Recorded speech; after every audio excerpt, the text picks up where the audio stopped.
दिल्लीमध्ये कॉक्रोच जनता पार्टीचं आंदोलन सुरू आहे आणि जोपर्यंत शिक्षण मंत्री धर्मेंद्र प्रधान यांचा राजीनामा होत नाही तोपर्यंत ही काही जागा आम्ही सोडणार नाही असं कॉक्रोच जनता पार्टीकडनं सांगण्यात येत आहे.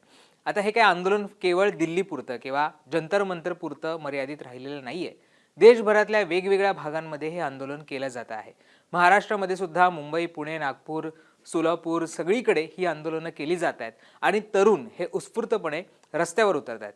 मुंबईमध्ये सुद्धा अचानकपणे तरुण एकत्र येत आहेत. शिवाजी पार्क असेल किंवा चेंबूर असेल, इतर ठिकाण असेल, या भागांमध्येही आंदोलनं केली जात आहेत आणि याच्यामध्ये सेलिब्रिटीज सुद्धा सहभागी होताना आपल्याला दिसत आहेत. काल सुद्धा जे आंदोलन मुंबईमध्ये झालं त्याच्यामध्ये अनेक सेलिब्रिटी हे यामध्ये सहभागी झाले होते. एकीकडे हे आंदोलन होतं आहे, तरुण त्यांचा आवाज उठवत आहेत, त्यांच्या मागण्या ठेवत आहेत. दुसरीकडे पोलीस या सगळ्यावर कारवाई करताना आपल्याला सुद्धा दिसत आहेत. अनेक आंदोलकांवर गुन्हे दाखल झालेले आहेत.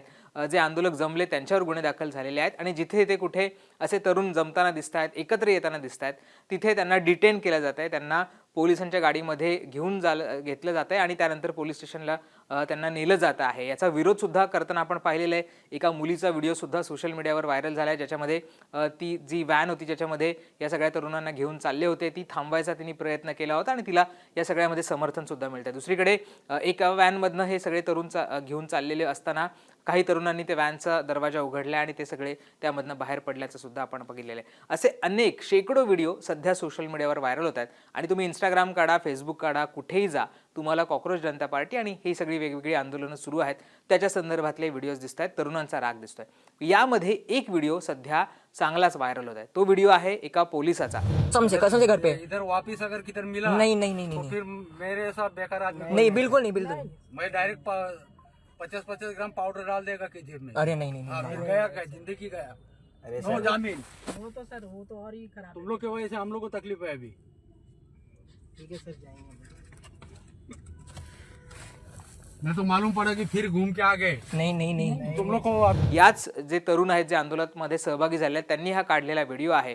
हे तरुण त्या तरुणांना पोलिसांनी डिटेन केलेलं आहे, त्यांना ताब्यात घेतलेलं होतं, पोलिसांच्या व्हॅनमध्ये बसवलेलं होतं आणि तिथे जो पोलीस होता, जो तो पोलीस चालक होता, सायन पोलीस स्टेशनचा तो चालक आहे, त्याने थेट या विद्यार्थ्यांना धमकी दिली होती आणि ती धमकी काय होती तर तुम्ही पुन्हा या आंदोलनामध्ये दिसला तर तुमच्या बॅगेमध्ये, तुमच्या खिशामध्ये आम्ही पावडरच्या पॅकेट्स टाकू, 50 ग्रॅमचे, आता अर्थात ड्रग्सबद्दल बोलतोय, ड्रग्सचे पॅकेट टाकू आणि तुम्हाला याच्यावरनं अटक करू किंवा ताब्यात घेऊ असं त्यांनी म्हटलेलं आणि पुन्हा तुम्ही या आंदोलनामध्ये दिसू नका किंवा बाहेर दिसू नका अशी थेट धमकी या पोलिसाने दिली होती.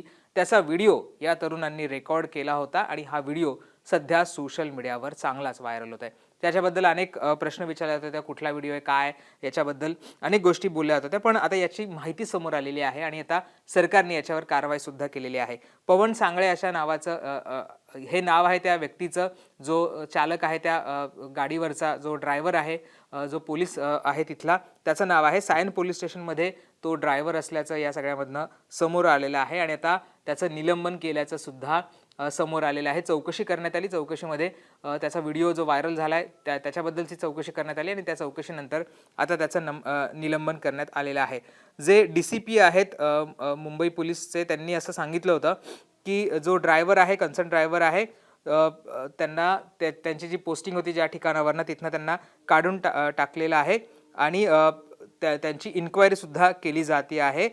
जोपर्यंत त्यांची इन्क्वायरी पूर्ण होत नाही तोपर्यंत तिथनं त्यांना काढून टाकण्यात आलेलं आहे असं सुद्धा DCP जे मुंबई पोलिसांचे आहेत त्यांनी सुद्धा याच्यामध्ये सांगितलेलं आहे आणि जी पुढची कारवाई आहे किंवा जी चौकशी आहे ती सुद्धा केलेली जाते. पण या सगळ्यामधनं प्रश्न निर्माण होतोय की अशा पद्धतीनं विद्यार्थी रस्त्यावर उतरत आहेत, त्यांच्या जी मागण्या आहेत ते ठेवत आहेत. अनेक व्हिडिओ असे बघितलेले आहेत किंवा अनेक विद्यार्थ्यांनी असा आरोप सुद्धा केलेला आहे की ते केवळ रस्त्यावर आले किंवा कुठले तरी आंदोलन पाहत आहेत किंवा 2-3 मित्र एकत्र जमले तरी सुद्धा पोलीस त्यांना डिटेन करत आहेत, असे आरोप हे अनेक विद्यार्थ्यांनी केलेले आहेत. त्याच्या संदर्भातले व्हिडिओ सुद्धा सोशल मीडियावर व्हायरल झालेले आहेत. त्यामुळे शांततेच्या मार्गाने आंदोलन करणाऱ्या विद्यार्थ्यांवर सुद्धा आता ही दडपशाही होताना आपल्याला पाहायला मिळते आहे. या पोलिसाचं निलंबन करण्यात आलेलं आहे. पण इतर ज्या कारवाई झाल्या त्याच्याबद्दल काय असा प्रश्न सुद्धा उपस्थित केला जातोय. आणि विशेष म्हणजे आज उद्धव ठाकरे असतील किंवा राज ठाकरे असतील यांनी पत्रकार परिषद घेऊन त्यांच्या मोर्चाची जी घोषणा आहे ती केलेली आहे. पण राज ठाकरेंनी सुद्धा खास करून या व्हिडिओचा उल्लेख केला. त्यांनी हा व्हिडिओ पत्रकार परिषदेमध्ये दाखवला, त्याचा उल्लेख केला आणि त्यांनी म्हटलं होतं की अशा पद्धतीनं पोलीस कारवाई करणार असतील तर नेमकं हे काय चालू आहे असा सुद्धा सवाल त्यांनी उपस्थित केला. दुसरीकडे उद्धव ठाकरेंची शिवसेना असेल किंवा मनसे असेल यांनी काही हेल्पलाईन सुद्धा काढलेल्या आहेत, ज्याच्यामध्ये जर विद्यार्थ्यांना अनलॉफुली ताब्यात घेतला असेल, अटक केली असेल किंवा त्यांच्यावर कुठले गुन्हे दाखल झाले असतील तर त्यांना ही सुविधा आहे, मोफत सुविधा आहे ती पुरवण्यात येणार आहे. त्यांच्या जी वकिली सुविधा आहे ती सुद्धा या सगळ्यामधनं पुरवण्यात येणार आहे. त्यामुळे विद्यार्थ्यांनी घाबरून जाऊ नये असं आवाहन सुद्धा उद्धव ठाकरेंनी या सगळ्यामध्ये केलेलं आहे. अनेक ज्या घटना आहेत त्या समोर येत आहेत.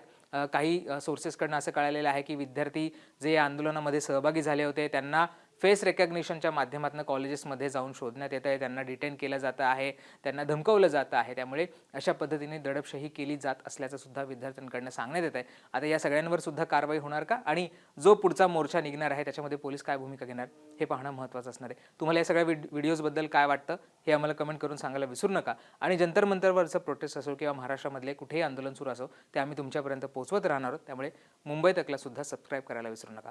धन्यवाद.